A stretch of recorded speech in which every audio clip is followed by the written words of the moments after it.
Mga kalugit, kamusta kayong lahat? Meron tayong customer, yung buhok ni Madam mga kalugit is grabe, daming putol-putol. Nagpariban po siya mga kalugit with bleach. So ayan po ang result mga kalugit. So ayan, gusto ni Madam magpariban ulit. Sabi ko, pahingain muna mga kalugit para mag-relax ang kanyang hair. So ang ginawa ko, hair color with hair botox treatment para maging fresh at babalik ang kanyang buhok at para hindi masisira yung hair niya mga kalugit.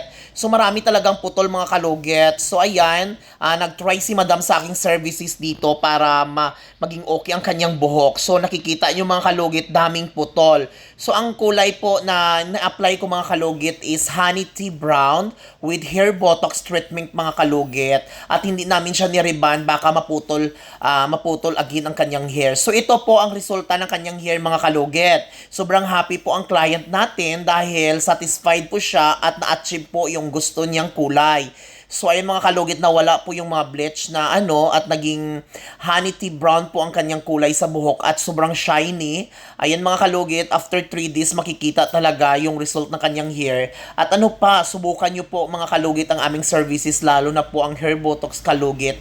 Maganda po, galing po Australia po ang aming gamot mga kalugit sa hair botox. Marami po naka-prove dito ng mga kalugit na naging okay po ang kanyang buhok, kanilang hair dahil sa aming treatment.